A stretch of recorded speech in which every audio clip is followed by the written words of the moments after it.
E2E is a business group representing 23,000 small and medium-sized enterprises that's just written to the government and says small firms and entrepreneurs need more support now. Well, Shalini Khemka is chief executive to E2E. She's also business advisor to the Mayor of London and deal maker for the Department of International Trade. And she joins me now. Shalini, welcome to you. This issue of personal guarantees does appear to have been a big stumbling block. Do you think what the Chancellor's done will remove that problem?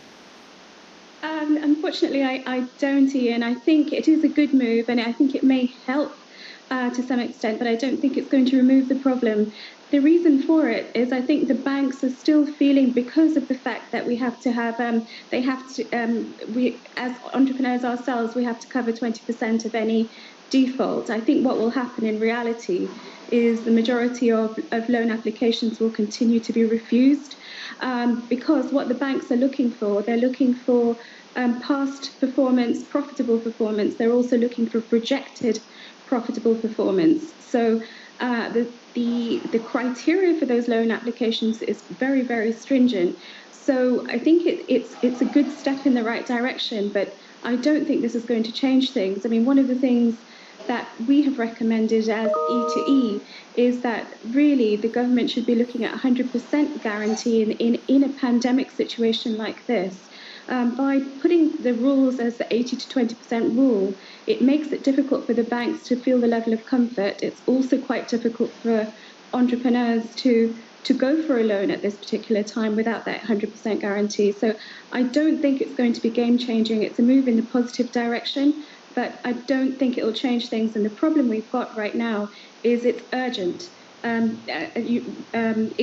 Most of our members are talking about the fact that they have probably a 2-month runway in terms of cash flow. So unless the applications are done quickly and people are given access to these monies in a quick way, I fear that we're going to, as founders and entrepreneurs ourselves, we're going to make critical decisions which may be leading to the closure. And we're seeing that as E2E, we're already seeing that. Shalini, Keith Morgan from the British Business Bank just making the point to me there, because there is a big government guarantee there is a risk-sharing element to all this. I mean, you wouldn't want taxpayers to be propping up businesses that would have gone bust anyway, would you? No, well, I think what the government should be doing here is that 100% guarantee, but with a limit of what that guarantee level is. And we have to do the cost-benefit analysis in that if companies do go bust, is that actually more expensive in the long run to the economy than propping up the economy right in this particular instance? When we had the 2008 crisis, taxpayers propped up the economy by the government funding the banks. Now it's time for the government to fund entrepreneurs.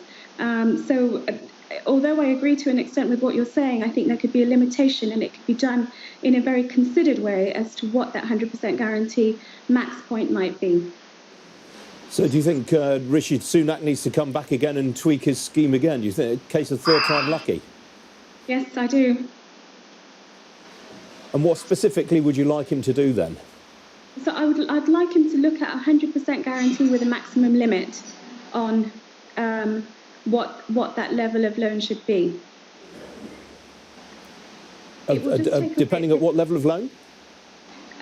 They have to decide, the government will have to decide the maximum percentage, Ian, but it takes away the whole issue of the time factor and the complications in banks lending money, and it allows companies to survive for much, much longer. But what I'm saying is the government needs to decide what percentage of loan as a general policy should be done. All right, Shalini Khemka, got to leave it there. Great to see you. Thanks for joining me. Thanks, Ian. Thank you. Some breaking news now.